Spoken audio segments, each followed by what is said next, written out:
In practice, this nightingale's words swerve, herded into home video air, stuffled foreground wall sound, the wind that wears at altitude, the oral cavities of avian hearing, and the peak from the birch where washes a bird or a weatherfront herd while circling the circuit of hand-me-down hunting grounds, microscoping the medway-soaked plantain, but what itches in the ultraviolet signals aeronautic arc synaptic across the hindbrain, midbrain, forebrain, hover-held, a fulgurite voice print following fit phrase memorized in the buffer B mind, reckoning the rote intones the thatch calyx of net, and the skull stacked the socketing of gases that surge electric sublate regulated by the lungs, the heart, the stomach, heart, and lungs, the carrier wave of pulses gyroscopic through curves of the skin, thick crown, coast magnetic, less dead surf, but surfs a feeling for Norfolk Shaker's wood, never crests hemispheres, never blackening out, dips to pitch down to the tent of its wings, falls with the grain of the wind, the skiff skirting the transparent cerebella of high canopies, weighing sail search with why, whichever perch works to kill if it comes first, and shudders bursts of nerves stuttering, the head cicading for the sake of the eye, the sinuses hum in syrinx, territory calls, chiaroscuro resonant, stridulating lift, undulations, and a gambian, the wind changes, you hear it, the nightingale, a female, singing in nervous laughter, a musical birthday card addressed to the dead, a holidaymaker's car alarm, loud and long and penetrating and worrying, between wanting attention and warning, breaking off into an uneasy peace.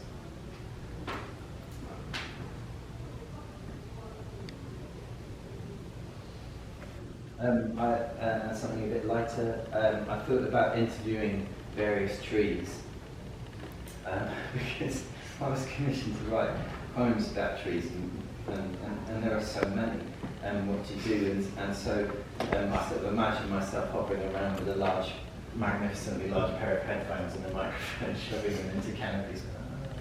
So this is a little bit about that, and this is called Broadleaf then.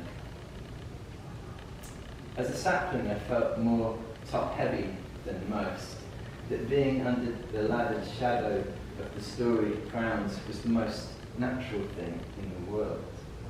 Not to mention cool, like turning a leaf out as an open palm to the maybe a brisk cold shower. Then, after adding a few feet, it was harder to keep toe-to-toe with dance partners of wind and summer residents while rooted to the spot.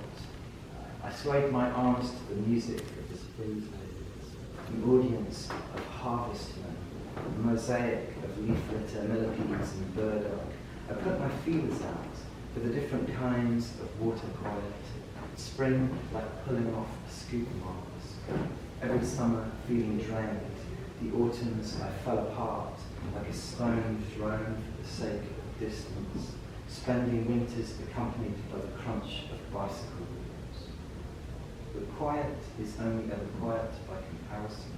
Birches, Douglas firs, pines, larches, were all hooked up to the mycorrhizal network, and the lines rarely go down the trunk. And how much I've matured is as much about the carbon of strangers and the sugars of neighbours as it is about me. Everyone's usually all sweetness and light. And I realise now just how green I was, and that it goes with the territory. I don't want to stand around looking like some sort of deciduous ornamental, or bucketed and sprayed colossally in the face. When I'm ready, a decent broadleaf, I can be like one. I can get on better with the copse now. I feel like less I'm about to get cut down or chopped up or turned into some creep's furniture.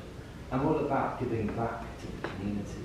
Everyone should have the chance to give their parents a ring when they need one, and feel the depth of summer in their heartbeat.